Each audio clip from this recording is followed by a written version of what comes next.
Terima kasih untuk kesempatan ini dan untuk gembala sidang, semua pekerja, semua ada dalam perlindungan Tuhan. Saudara-saudara yang saya kasih di dalam nama Tuhan Kristus, hari ini saya ingin menyampaikan kebenaran firman Tuhan, yaitu di dalam Roma pasal yang ke-5, saudara, ayat 1 sampai dengan ayat yang ke-11. Begini saudara, semua orang punya harapan bahwa tahun 2021 ini akan mengalami satu perubahan ataupun hidup lebih baik daripada tahun 2020. Semua punya harapan itu saudara, sehingga kita tahu bahwa Presiden baru saja melaksanakan vaksinasi. Divaksin dari vaksin yang berasal dari Cina. Dan kita harap bahwa ini punya dampak yang sangat baik dan yang positif. Oleh karena itu yang menjadi sebuah harapan bagi kita semua bahwa kalau pemimpin bangsa kita mau semua kembali ke normal, aktivitas sosial berjalan dengan baik, aktivitas ekonomi atau putaran ekonomi juga berjalan dengan baik, maka semua harus dapat bekerja sama dengan baik juga, saudara. Nah, kita tahu bahwa situasi hari ini ya dialami oleh siapapun dan semua sedang berlomba-lomba untuk cepat dalam memvaksin dirinya di dunia manapun, di negara manapun. Sehingga ini yang akan terus dipacu supaya kita semua dapat melaksanakan vaksin ini dengan baik dan tentunya punya manfaat yang baik. Ya, kita berdoa supaya tidak punya dampak yang sangat berarti atau dampak yang negatif terhadap tubuh setiap orang yang akan divaksin. Nah, saudara-saudara, hari ini kita berbicara tentang, kalau lihat tema Roma pasal yang ke-5 ini, lembaga Alkitab Indonesia itu hasil pembenaran. Maka kita mau berbicara yaitu kualitas rohani. Nah, untuk melihat kualitas seseorang itu atau kualitas rohani seseorang itu, dia harus dilihat dari segala aspek, saudara. Tetapi aspek yang paling penting adalah ketika mereka ada dalam sebuah penderitaan, pergumulan, masalah, akan kelihatan sekali kualitas rohaninya. Karena orang ketika dia memiliki berkat yang banyak pun juga bisa kelihatan kualitas rohaninya. Jadi kalau dia tambah berkat yang dia terima atau materi, secara materi dia diterima banyak gitu, ataupun secara status sosial dia makin meningkat, jabatannya makin meningkat, pekerjaannya makin sukses, juga akan kelihatan kualitas rohaninya. Apakah dia makin sombong, makin angkuh, terus kemudian gayanya arogansi, terus tidak menghargai seseorang, bisa aja itu terjadi. Tetapi juga yang sangat ekstrim kiri, yaitu tadi ekstrim kanan, ekstrim kiri adalah ketika orang itu dalam keadaan sulit, ya artinya kesusahan secara materi, ataupun juga mengalami kelemahan secara fisik, akan kelihatan juga kualitas rohaninya dia. Apakah dia bergantung sama Tuhan, bersyukur sama Tuhan, berharap sama Tuhan, dan memiliki sebuah pandangan yang positif terhadap Tuhan, atau sebaliknya. Nah, akan kelihatan semuanya itu. Nah, saudara-saudara, di dalam konteks Roma pasal yang ke-5, memang Lembaga Alkitab Indonesia menulisnya yaitu hasil pembenaran. Saya akan bacakan bagi kita semua. Sebab itu, kita yang dibenarkan karena iman, ayat pertama. Kita hidup dalam damai sejahtera dengan Allah oleh karena Tuhan kita, Yesus Kristus. Nah, ini adalah hal yang menarik, yaitu kita dibenarkan karena iman. Saudara baca Alkitab dengan tertib, maka saudara menemukan. Alkitab pernah berkata bahwa banyak orang mau mati untuk orang baik, tetapi tidak ada orang yang berani mati untuk orang benar. Kenapa demikian? Apa bedanya antara baik dan benar, saudara? Lihat baik-baik bahwa kalau untuk menjadi orang baik itu adalah sebuah tindakan aktif dari kita untuk menciptakan diri kita jadi baik. Itu dia. Jadi baik itu bisa diciptakan, bisa dibuat, atau direkayasa, kamuflase, bisa aja tuh orang baik begitu, saudara ya. Tetapi menjadi orang benar itu lewat sebuah anugerah, saudara. Ingat baik-baik. Contoh ya, saya mau sampaikan bagi kita semua, contohnya begini. Contoh praktis. Jadi kalau kita lagi ujian misalnya, dapat tugas soal 10. Terus kemudian 10-10-nya salah, saudara.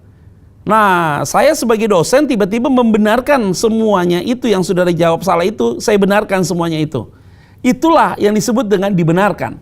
Jadi itu hanya kemurahan hati saya, kedaulatan saya, keputusan saya, Dan itu adalah hak penuh dari kekuasaan saya untuk memutuskan hal itu. Gitu ya. Jadi kalau di dalam konteks rohani, kita hidup di dalam dosa. Kita dikuasai oleh dosa. Kita sudah menikmati dosa. Kita tidak dapat untuk keluar dari dosa itu. Nah, oleh karena anugerah Tuhanlah kita bisa diselamatkan dari dosa itu. Maka kita dibenarkan oleh Tuhan karena iman. Itu berarti Tuhan yang berdaulat, Tuhan yang berkuasa, Tuhan yang aktif, Tuhan yang berkuasa untuk melakukan sesuatu bagi kita. Jadi saudara tidak disebut sebagai orang baik, tapi saudara disebut sebagai orang benar. Karena kita adalah orang-orang yang telah menikmati anugerah Tuhan. Maka engkau yang dibenarkan karena iman. Kita hidup dalam damai sejahtera dengan Allah oleh karena Tuhan kita, Yesus Kristus. Wah, ini hebat sekali saudara. Ini dasar ya saudara. Jadi dasar awal adalah saudara dan saya, kita adalah orang benar yang hidup di dalam damai sejahtera dengan Allah. Nah, artinya hubungan kita dengan Tuhan itu baik sekali saudara. Kita selalu merasakan damai dan sukacita di tengah situasi hari-hari ini yang tidak menentu. Kapan akan berakhir? Situasi ini akan kembali normal atau tidak? Jadi saya sudah sampaikan, apakah setelah divaksin akan kembali normal? Itulah harapan, gitu ya. Jadi inilah harapan kita. Tapi itu adalah sebuah bagian masalah yang dihadapi oleh kita. Tetapi masalah itu tidak akan bisa menggagalkan kedamaian dalam hati kita dengan Allah karena kita telah dibenarkan oleh Tuhan. Wah, ini dia penting sekali. Nah, saudara-saudara yang saya kasih di dalam nama Tuhan Kristus, hal yang paling indah adalah ketika kita memiliki kedamaian dalam hati kita. Dan kedamaian dalam hati kita itu adalah pemberian daripada Tuhan. Ingat, saudara dan saya, kita sudah ditebus dari masa lalu kita. Dari dosa kita sudah dipulihkan oleh Tuhan. Nah, kita baru saja sudah melewati secara khusus yaitu Natal dan Tahun Baru, saudara. Dan saya tahu bahwa ini semua oleh karena kemurahan dan belas kasihan Tuhan, kita bisa menikmati tahun yang disebut dengan tahun bonus. Tahun 2021 adalah tahun bonus, saudara. Karena sebenarnya kalau dalam hitungan tahun 2020 adalah tahun sudah habis, saudara. Sehingga tahun 2021 adalah tahun anugerah. Ini adalah grace period bagi kita semua. Nah, di dalam konteks ayat yang pasal 5 ayat 1 ini, kamu telah dibenarkan karena iman. Wah, yang kedua, ayat kedua. Oleh dia kita juga beroleh jalan masuk oleh iman kepada kasih karunia ini. Di dalam kasih karunia ini, kita berdiri dan kita bermegah dalam pengharapan akan menerima kemuliaan Allah. Apa itu yang tadi saya sampaikan? Bahwa orang yang telah dibenarkan oleh Tuhan telah menerima kasih karunia Tuhan pastinya. Kan kayak kita tahu ya saudara ya, bahwa kasih karunia Tuhan sama bicara tentang anugerah. Jadi itu adalah pemberian Allah secara free tetapi tidak murahan. Gratis tapi tidak murahan karena tidak semua orang dapat menikmati kasih karunia itu. Saudara menikmati kasih karunia itu berarti saudara orang pilihan Tuhan. Karena engkau yang di-give oleh Tuhan. Nah, ketika engkau bisa menerima kasih karunia Tuhan, maka engkau bermegahlah dalam pengharapan menerima akan kemuliaan Allah. Nah, kita itu harus mengerti ya begini saudara, dalam menghadapi situasi hari ini ya, bahwa kita ini adalah orang yang sudah dibenarkan oleh Tuhan. Terus kita sudah menerima kasih karunia Tuhan. Sehingga kehidupan praktis kita yang kita lakukan hari-hari ini, yaitu kehidupan yang memang harus kita jalani, tetapi kita sudah punya pemikiran yang jauh sekali, yaitu bahwa kita sudah melihat kemuliaan Kristus dalam hidup kita, yaitu Kingdom of God. Nah, kalau hal ini saudara sudah punya pandangan yang sama dan merasakan hal yang sama, maka apa yang terjadi hari-hari ini? Engkau tidak akan sedikit pun mengeluh. Tidak akan. Bahkan kau rasa takut pun tidak ada. Kalaupun ada, tidak menguasai saudara. Rasa khawatir pun ada, tapi rasa khawatir itu tidak akan menguasai saudara. Ini dia penting sekali. Karena engkau telah dibenarkan oleh Tuhan. Engkau tidak layak di hadapan Tuhan, tapi engkau dilayakkan oleh Tuhan. Engkau menerima kasih karunia daripada Tuhan. Aku menerima kasih karunia Tuhan. Itu melampaui segalanya saudara. Karena kita hidup hari ini, kita bukan hanya hidup seperti main game, saudara. Tetapi kita hidup karena kita tahu bahwa tujuan akhir kita kingdom of God. Kita telah menerima kemuliaan Kristus, saudara. Karena engkau telah menerima kasih karunia Tuhan. Saudara yang saya kasihi, jemaat Tuhan, dimanapun engkau berada. Engkau yang ikut ibadah ini bersama dengan keluargamu. Engkau yang sedang ada dalam sebuah kendaraan. Engkau menonton ini lewat televisi kah? Lewat gadget, saudara, dan apapun media yang saudara pakai. Mulai kita harus kembali ke titik awal, saudara, bahwa kita patut bersyukur karena Tuhan telah membenarkan kita. Kita enggak pantas, saudara. Kita enggak layak dilayakkan oleh Tuhan. Saya tidak layak, saudara tidak layak. Kita dilayakkan oleh Tuhan. Karena kita telah menerima kasih karunia Tuhan. Sehingga kita bisa melihat kemuliaan Kristus yang luar biasa. Nah, saudara-saudara yang saya kasih di dalam nama Tuhan Kristus, di ayat yang ketiga. Dan bukan hanya itu saja. Kita malah bermegah juga dalam kesengsaraan kita. Karena kita tahu bahwa kesengsaraan itu menimbulkan ketekunan. Wah, hebat ya saudara ya. Jadi tadi dasar tuh di ayat 1 dan 2. Bahwa kita telah dibenarkan, kita telah menerima kasih karunia Tuhan. Maka karena kita telah menerima kasih karunia Tuhan, kita memiliki pengharapan akan kemuliaan Kristus. Maka di ayat yang ketiga, 4, nanti yang kelima, segala macam itu saudara yang akan kita baca. Itu bicara tentang hal-hal praktis di dalam kehidupan kita. Jadi kata firman Tuhan, kita malah bermegah juga dalam kesengsaraan kita. Karena kita tahu bahwa kesengsaraan itu menimbulkan ketekunan. Wah. Karena kesengsaraan itu menimbulkan ketekunan. Waduh, hebat sekali. Jadi yang tadi saya sampaikan untuk melihat kualitas rohani dari seseorang itu akan dilihat, saudara, yaitu bagaimana ketika dia ada dalam sebuah kesengsaraan atau penderitaan atau suffering yang sedang dialami. Jadi bisa jadi berkat melimpah juga menjadi penderitaan. Karena banyak orang punya uang makin banyak malah takut, saudara. Takut kehilangan berkat, takut simpennya di mana, takut nanti dicuri gitu loh. Itu pun juga menjadi penderitaan bagi dia. Tapi ada orang yang memang menghadapi kesulitan sekali, itu menjadi penderitaan yang real, saudara. Sebenarnya dalam keadaan yang ekstrim kanan ke kiri, tetap adalah sebuah penderitaan, saudara. Nah, justru ada dalam penderitaan, engkau ada dalam menimbulkan ketekunan. Apa itu kata ketekunan? Yaitu kata ketekunan berbicara tentang apa? Engkau bisa bertahan dan tidak akan pernah goyah. Nah, ini penting sekali. Jadi semakin kita menghadapi sebuah pergumulan yang hebat dalam kondisi apapun, seharusnya kita akan menghasilkan dalam diri kita sebuah pribadi karakter yang kuat dalam Tuhan. Ini bicara tentang integritas akhirnya, saudara.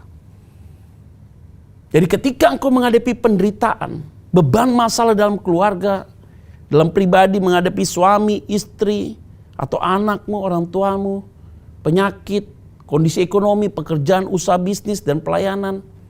Harusnya kita makin bertekun dalam Tuhan. Saat itulah kita mulai banyak waktu berbicara pada Tuhan. Sehingga justru di dalam kesengsaraan itulah engkau akan berdiri tegak dan tidak akan pernah goyah. Saudara tahu, baca di dalam Alkitab, begitu banyak murid-murid Yesus sedang menghadapi banyak tantangan. Rintangan di Uber karena mereka memberitakan Injil. Ada yang sampai di penjara. Kalau kita baca dalam kitab Daniel, lebih menyeramkan sekali menghadapi Raja Nebukadnezar, yaitu Babel. Bahwa Daniel juga pernah dilempar ke gua singa tetapi dia tidak mati. Tuhan ada pertolongan dalam hidup dia. Sadrak, Mesak, dan Abednego dilempar ke dapur perapian. Bahkan dipanaskan 7 kali lipat pun dia tetap kuat dalam kesengsaraan itu. Stefanus yang harus dilempar pakai batu, tapi dia melihat, saudara, bahwa anak manusia itu berdiri dan sedang menyambut dia. Dan kita banyak lagi cerita-cerita tentang Markus ketika dia diikat oleh kereta kuda di Alexandria dan kemudian dicabik-cabik karena jalanan di situ berbatuan. Nah, tidak mudah, saudara. Petrus yang disalibkan, kepala di bawah, kaki di atas. Dan begitu banyak murid-murid Yesus menjadi martir, saudara, dengan hal itu. Tetapi justru di dalam kualitas di dalam situasi demikian akan terlihat kualitas dari orang tersebut. Nah, kita harus melihatnya itu menjadi satu pembelajaran bagi kita atau cermin untuk kita bisa melihat diri kita secara tepat dan terbuka. Begitu juga dengan saya dan saudara. Terkadang Tuhan izinkan kita masuk dalam sebuah lembah kekelaman. Seperti Daud berkata, sekalipun aku dibawa dalam lembah kekelaman, aku tidak takut bahaya, sebab Engkau besertaku. Gadamu dan tongkatmu itulah yang menghibur aku. Jadi artinya seperti Yesus berkata, aku akan mengutus engkau di tengah serigala. Karena tidak akan mungkin bisa menang antara domba dengan serigala. Tetapi saudara harus pegang teguh ini. Kalau yang memerintahkan adalah seorang gembala, engkau akan kuutus di tengah-tengah serigala. Itu berarti di mana ada domba selalu ada gembala. Kalau ada domba dan tidak ada gembala, maka disitulah ketahuan bahwa domba itu domba yang nakal. Tapi di mana ada domba selalu ada gembala yang menuntun dia. Jadi kenapa kita diutus tengah serigala tidak perlu takut, karena ada gembala yang berjalan di depan kita. Kalau kita tahu perayaan Natal yang sudah lewat bicara tentang Immanuel, bahwa Allah yang menyertai kita, dia berjalan di depan kita. Dia yang bukan hanya menyertai, tetapi dia berjalan bersama-sama dengan kita. Maka orang itu ketika menghadapi penderitaan akan menghasilkan ketekunan. Karena dia tahu bahwa dia sudah menerima kasih karunia Tuhan. Sehingga dia mau bertekun di dalam Tuhan. Dia berharap, bergantung pada Tuhan dalam segala situasi.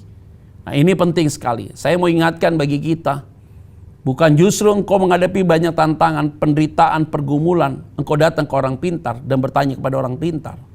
Ngakunya orang Kristen, tapi masih percaya tentang feng shui, saudara. Masih percaya tentang hari baik dan hari tidak baik. Masih percaya tentang ini, tentang itu. Hati-hati loh. Pola pikir kamu yang lama itu harus dibuang. Tuhan paling benci sama orang yang demikian. Maka saya bilang jangan menduakan Tuhan. Nah, itu adalah menjadi kekejian di mata Tuhan. Kamu mau nanya dan segala macam. Kadang-kadang mau butuh tanya orang pintar. Orang pintar yang kamu tanya ya hidupnya tidak kaya. Hidupnya susah. Dia mau bacain tentang kamu. Kita tanya sama dia. Bagaimana masa depan saya? Bagaimana ekonomi saya? Kamu tanya sama dia. Tapi sedangkan dia ekonominya kacau. Masa depannya juga belum tentu baik. Kadang-kadang orang percaya tentang hal itu. Hati-hati saudara. Kamu jangan menjadi dua hati. Orang yang demikian saudara akan dimuntahkan oleh Tuhan. Kalau mau panas, panaslah. Kalau mau dingin, dingin. Firman Tuhan bilang apa? Tentang hal itu saudara. Jangan panas, dingin. Itu dimuntahkan. Makanya selalu saya bilang kalau mau ikut setan sungguh-sungguh. Tapi kalau mau ikut Tuhan sungguh-sungguh. Ya makanya saya bilang, justru dalam kesengsaraan ini akan kelihatan kualitas kita siapa. Dia bertekun dalam Tuhan atau tidak. Atau dia cari dengan cara yang lain. Kalau dia cari dengan cara yang lain, benar-benar kamu belum menerima kasih karunia Tuhan. Engkau belum benar-benar dibenarkan oleh Tuhan. Engkau belum menjadi status orang benar. Karena kita hidup di dalam percabulan rohani dengan cara yang lain, saudara. Makanya saya selalu ingatkan bagi kita, sesulit apapun saudara, jangan sekali-kali engkau melecehkan Tuhan. Sesulit apapun saudara yang kau sedang alami, jangan sekali-kali bertanya kepada orang pintar. Jangan minta berkat kepada dukun-dukun, tidak boleh. Tapi engkau harus bertekun dalam Tuhan. Tidak akan pernah engkau disusahkan oleh Tuhan. Ingat burung di udara Tuhan pelihara. Masa Bapamu di surga tidak tahu bagaimana cara untuk memelihara kita? Dia pasti mampu untuk memelihara saudara, melindungi saudara. Dia bilang, Pak Pendeta saya susah. Semua orang susah. Tapi kita belajar untuk bertekun dalam Tuhan. Justru dalam kesengsaraanlah akan menimbulkan ketekunan. Ayat yang keempat. Dan ketekunan menimbulkan tahan uji. Kalimatnya baik sekali. Dan ketekunan menimbulkan tahan uji. Maka orang yang ditempa dengan begitu banyak masalah saudara, dia bertekun dalam Tuhan. Maka ketika dia menghadapi masalah ini, orang sudah tahan uji. Begitu ya saudara ya. Jadi sebagai pengusaha saya tahu saudara pontang-panting pernah ditipu orang dan ini segala macam. Tapi ketika hari ini saudara menjadi seorang pengusaha yang sukses, saya tahu saudara, karena engkau sudah tahan uji, engkau sudah lewati begitu banyak masalah. Engkau pelayanan bukan 1-2 tahun, sudah bertahun-tahun. Engkau tahu bagaimana dihina orang, dicaci maki, dimarginalkan, tidak dianggap, tidak dihargai. Tapi engkau bisa berdiri tegak sampai hari ini karena engkau sudah tahan uji. Karena engkau mau bertekun dalam Tuhan. Sebagai jemaat Tuhan, engkau sudah pontang-panting menghadapi masalah, engkau sudah lewati itu. Dan engkau sudah menikmati hari ini. Kalaupun engkau punya masalah, engkau sudah tahan uji. Karena ada masalah yang sangat sulit dalam hidupmu. Tuhan sudah tolong. Apalagi masalah yang hari ini. Dia mampu menolong saudara. Kita sudah lewati saudara dari bulan Maret, April, Mei, Juni sampai dengan bulan hari ini saudara. Udah mungkin menyentuh hampir setahun saudara dari tahun 2019. 2020 masuk ke 2021 ini saudara. Sudah mau mendekati mungkin 1 tahun.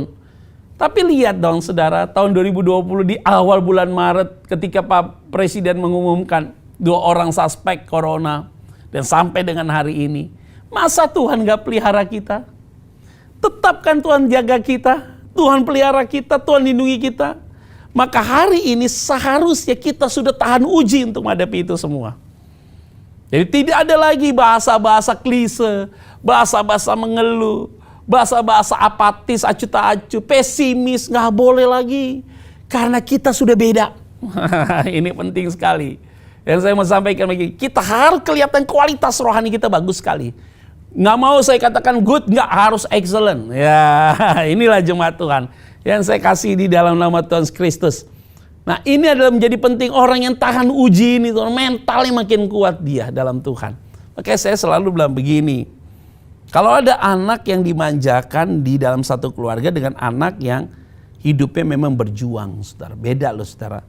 Saudara dapat berkat karena dari orang tua sama dapat berkat karena hasil saudara sendiri, beda kualitas rohaninya.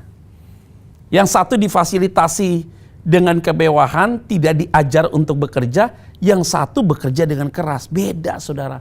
Nah ketika 2 orang tuanya meninggal, yang kanan ini orang tuanya meninggal, yang ini meninggal, dia lebih survive pasti. Kenapa? Karena udah biasa hidup susah, sulit. Dia berjuang dengan dirinya sendiri. Dia bergantung sama Tuhan. Bertekun dalam Tuhan, saudara.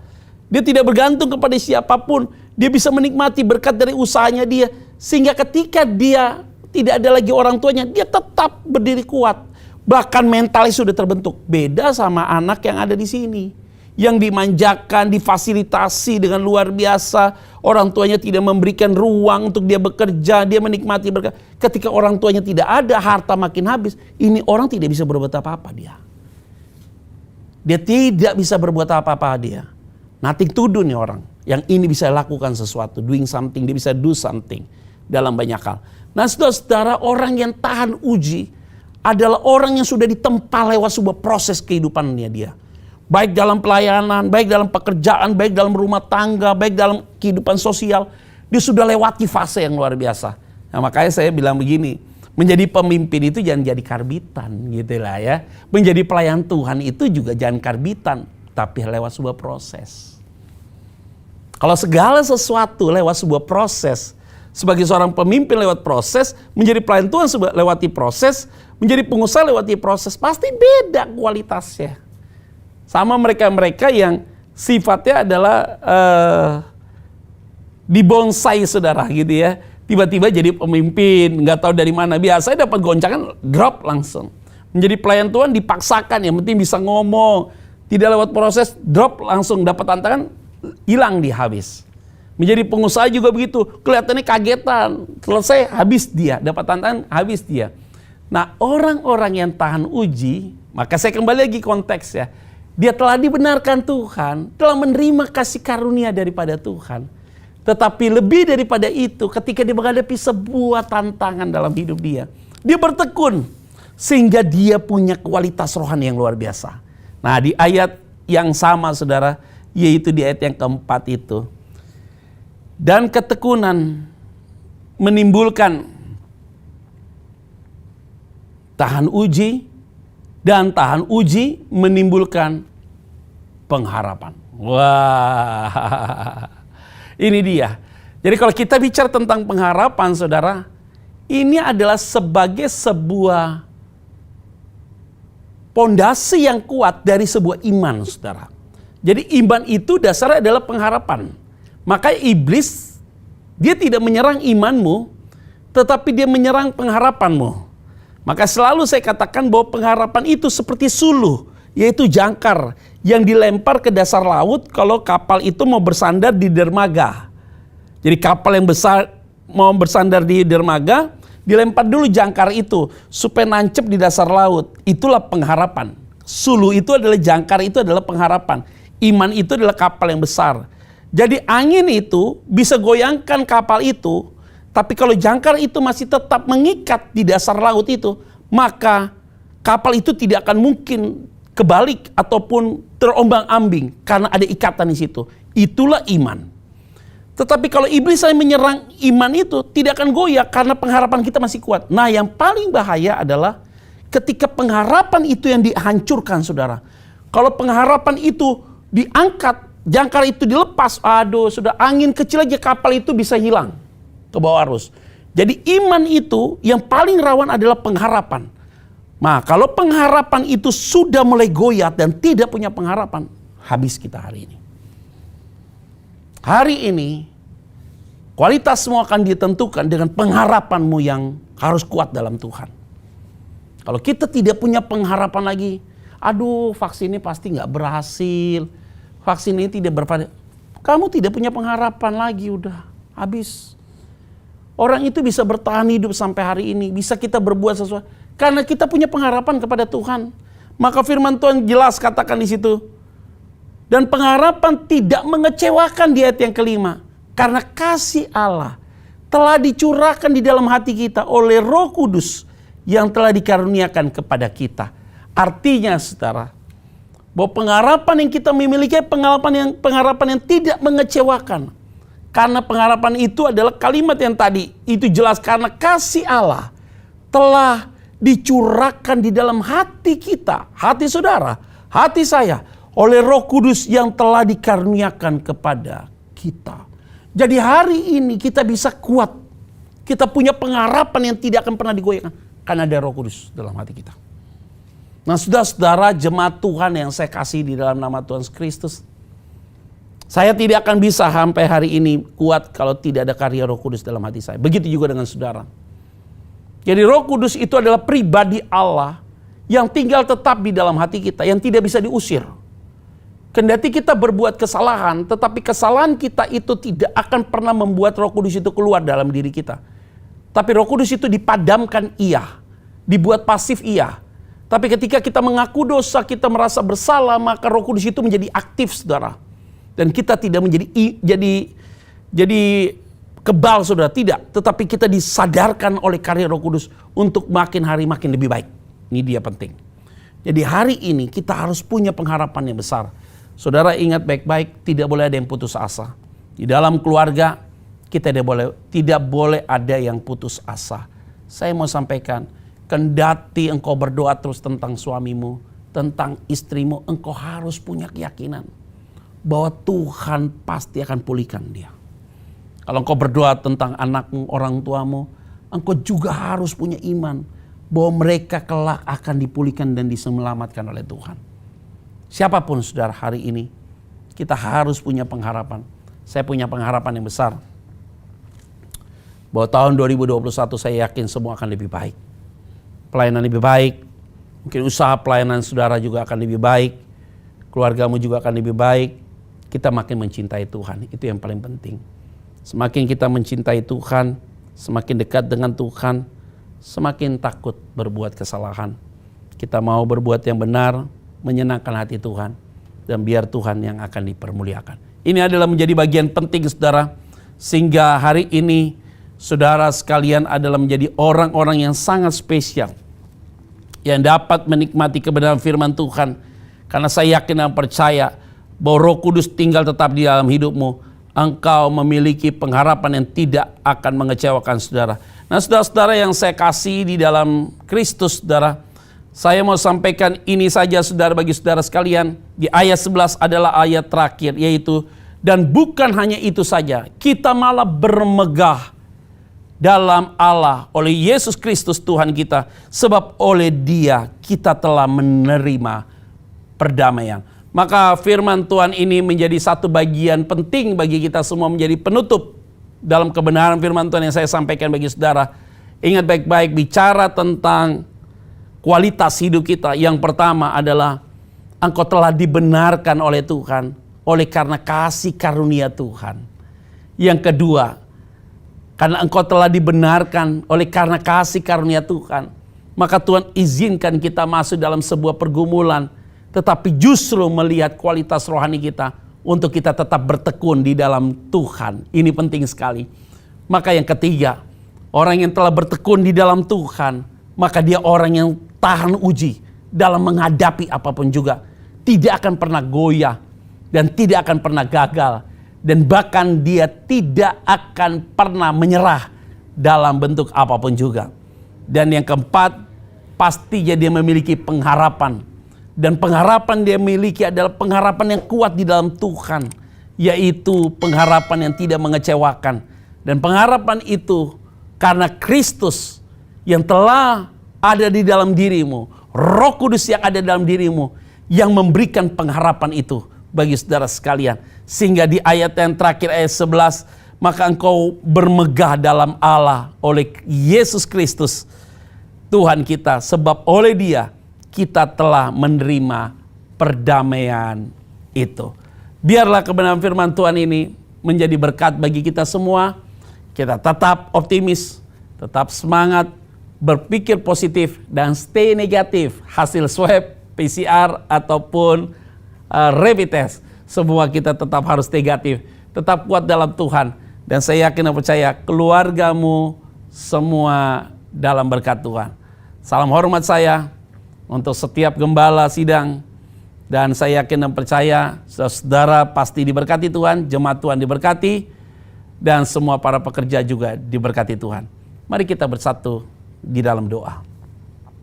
Tuhan, terima kasih untuk setiap kebaikan-Mu yang luar biasa dalam setiap kehidupan kami. Lewat kebenaran firman Tuhan ini kami telah diajar oleh Tuhan untuk tetap kuat. Dan kami bisa mengetahui siapa diri kami, kualitas hidup kami. Ketika kami ada dalam satu situasi yang tidak menyenangkan, tapi kami tetap bersyukur pada Tuhan. Karena kami tahu ada Engkau di dalam hati kami. Diberkatilah setiap umat-Mu yang sakit pasti disembuhkan. Yang hari ini mungkin terinfeksi COVID-19 juga dipulihkan, dikuatkan oleh Tuhan. Dan mereka yang menghadapi masalah keluarga, pribadi, kesehatan, apapun, Tuhan pulihkan. Bahkan mereka yang membutuhkan tentang kehidupan praktis, masalah kehidupan jasmani, Tuhan cukupkan bagi mereka semua. Terima kasih banyak Bapa di surga, terima kasih. Inilah doa kami ya Tuhan. Di dalam nama Tuhan Kristus kami berdoa dan mengucap syukur. Haleluya. Amin.